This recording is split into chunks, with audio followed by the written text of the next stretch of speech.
Assalamualaikum warahmatullahi wabarakatuh. Perkenalkan, nama saya Khalia Sukma dengan NPM 1970501005. Jadi, saya di sini akan menjelaskan hasil jawaban UTS saya. Soal pertama ini dia tentang algoritma penjadwalan. Nah, ini soalnya berdasarkan tabel ini, kita harus buat gancat. Pertama itu harus buat gancatnya dulu. Lalu kedua kita harus menghitung mean weight turn around time. Lalu kita mencari pada detik berapa proses dieksekusi. Nah, pertama kita cari dulu yang algoritma SJF. Nah, konsep SJF itu dia begini, jika pada ready antrian terdapat beberapa proses, maka proses yang dieksekusi terlebih dahulu adalah proses yang paling lama eksekusinya. Yang kedua, jika pada ready antrian hanya ada satu proses, maka proses tersebut langsung dieksekusi. Ketiga, ketika proses dieksekusi dan muncul proses lain, maka proses yang dieksekusi akan diberhentikan sementara, dan proses yang akan dieksekusi adalah proses yang paling kecil lama eksekusinya dari bersifat ready. Jadi, kenapa A itu duluan dia menjadi antrian pertama? Karena dia itu memiliki lama eksekusinya paling terkecil daripada yang lain. Karena B itu 5 lama eksekusinya, C itu 4 lama eksekusinya, D itu ada 4 juga, E ada 5. Lalu kita dari A itu dari detik pertama itu 0, 1, dan 6. Kenapa C itu ada di sela-sela A ini? Karena C itu waktu tibanya itu ada 2, detik kedua. Lalu kita lanjutkan A ini ke 6. Lalu kita lanjutkan lagi proses pada B, D, E. Kenapa habis C itu B? B itu karena dia memiliki detik yang terkecil juga, waktu tiba terkecil juga, maka dia urutan ketiga. Lalu kenapa D itu urutan keempat? Karena dia waktu tibanya dia keempat daripada ke yang E yang 5. Maka dia penempatannya di sini. Lalu E juga seperti tadi kita, E itu lama eksekusinya 5, waktu tibanya 5. Jadi dia di detik ke-16. D itu di detik 12, B itu di detik 7, dan C itu di detik 2. Lalu dia A juga di detik 0, 1, dan 6. Yang kedua, kita menghitung mean weight turn around time. Nah, mencari waktu tunggu itu adalah rumusnya waktu proses eksekusi dikurangi waktu proses tiba. Nah, di sini yang kuning ini, tabel kuning ini dia waktu proses yang sedang dieksekusi itu 0 yang di awal. 0 berarti itu 0 dikurangi waktu tibanya. Waktu tibanya di tabelnya ada, jadi 0. Dan seterusnya begitu.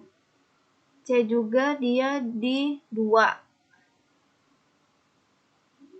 C di 2 berarti waktu proses dieksekusinya 2 dikurangi 2. Terus B di 7. Ini waktu proses dieksekusinya. Terus dikurangi waktu tibanya. hasilnya segini, dan seterusnya begitu. Lalu kita turnaround time ini dia rumusnya lama proses dieksekusi sama waktu tunggu proses. Nah, waktu tunggu proses kita ambil dari hasil ini. Hasil dari waktu tunggu ini. Dan lama proses itu kita ambil dari lama eksekusinya. Lalu wait TA. Wait TA itu dia dari turnaround ini, hasil ini dibagi sama lama eksekusinya. Hasilnya jadi segini, terus mean WTA itu rata-rata. Jadi rata-ratanya itu dari dari hasil penjumlahan ini terus dibagi sama prosesnya. Prosesnya kan ada 5, jadi dia 10,6 jumlah ini dibagi sama 5 proses ini. Jadi hasilnya 2,12. Lalu pada detik keberapa proses D dieksekusi? Maka proses D dieksekusi itu pada detik ke-12, 13, 14, 15. Kenapa? Karena dia penempatnya di sini. Jadi 12, 13, 14, 15.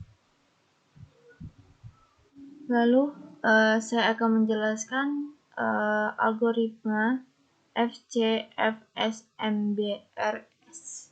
Nah, konsepnya itu setiap proses yang tiba di ready antrian langsung dieksekusi. Jadi berarti kita nempatin proses di Gantt chart-nya itu dengan ketentuan waktu tibanya. Nah, kan waktu tibanya A sama B sama, berarti dia penempat posisinya sama, berarti kita urutin. Dari A sampai E kita urutin A, B, C, D, E.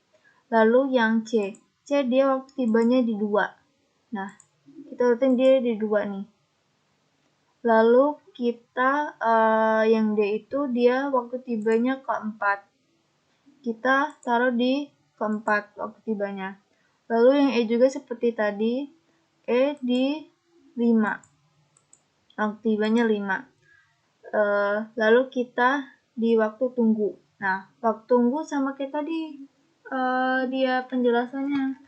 Waktu sedang dieksekusi dikurangi sama waktu proses tiba. Nah, 0 dikurangin berarti dia waktu proses dieksekusinya 0. Terus waktu tibanya 0, jadi hasilnya 0. Dan seterusnya begitu. Dia B dia 0, berarti 0 sama dengan 0. Terus yang C 2 dikurangi 2. Terus yang D dikurangi 4. Lalu E 5 dikurangi 5. Hasilnya 0. Terus turnaround juga dia lama proses dieksekusi itu sama dengan kayak lama eksekusinya. Terus ditambah sama waktu tunggunya. Hasilnya seperti ini.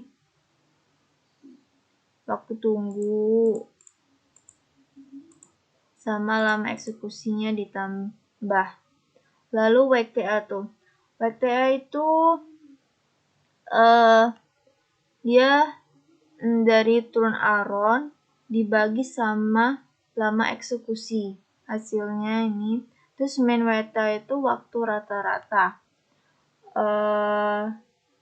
Dia dari jumlah ini, jumlah turnaround ini dijumlahkan, terus dibagi sama banyak prosesnya. Banyak prosesnya kan ada 5. Berarti 5 dibagi 5 sama dengan 1. Ini yang soal ketiga, pada detik keberapa proses D dieksekusi. Maka proses D dieksekusi pada detik ke-4, 5, 6, 67. Jadi di sini saya akan menjelaskan yang soal nomor 2, dia tentang manajemen partisi dinamis. Dia konsepnya tuh partisi dinamis ini terjadi compaction. Nah, terus compaction ini terjadi ketika jumlah ruang memori yang kosong lebih dari sama dengan kapasitas proses yang akan dieksekusi. Nah, compaction itu apa? Compaction itu pemadatan data pada memori. Pertama-tama sih kita lihat dulu batch time-nya itu. Nah, batch time itu ada dua proses. Nah, kalau ada dua proses, kita juga lihat dulu sama arrival time-nya. Mana yang lebih ready dulu. Kan A lebih ready, jadi dia di 0. Lalu berarti kita nempatin yang pertama kali A. Lalu proses yang kedua kita lihat juga, berarti dia lebih kan B sama C sama di arrival time-nya, terus BC-nya tuh beda, tapi kita pilih yang BC-nya kan karena dia lebih besar. Jadi dan juga arrival time juga lebih ready kan. Kita masukin di sini 6 byte. Di sini kita masukin yang A tadi 4 byte. Lalu proses selanjutnya kita pilih di sini kan ada byte time-nya itu sama 4. B sama E sama, tapi arrival time-nya yang lebih ready itu B. Berarti kita pilih yang B. 3 byte. Lalu proses selanjutnya kita E sama D. Dia batch-nya tuh yang lebih besar 4, tapi lebih ready yang D 3. Berarti kita pilih yang 3 arrival time-nya.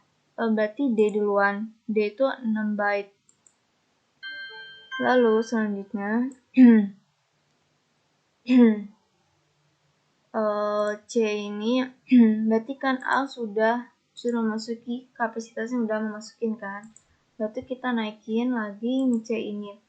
Nah, berarti udah selanjutnya udah proses ke D, berarti selanjutnya proses terakhir itu yaitu E tadi kan dia arrivalnya lebih gede daripada A kan, berarti yang E.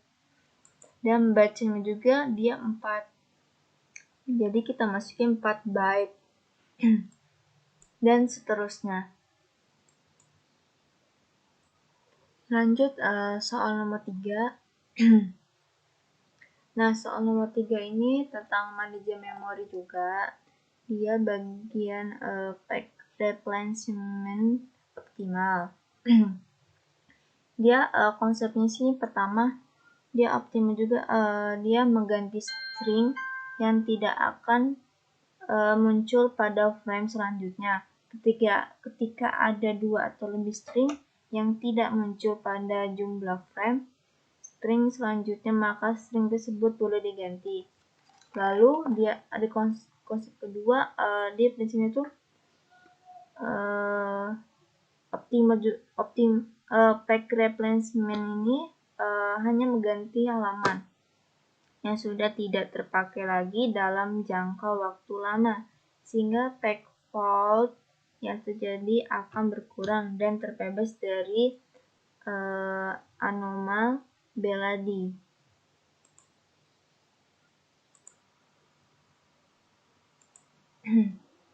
Lalu jika kita mau ganti string nih, kita tuh harus tutup dulu batas stringnya.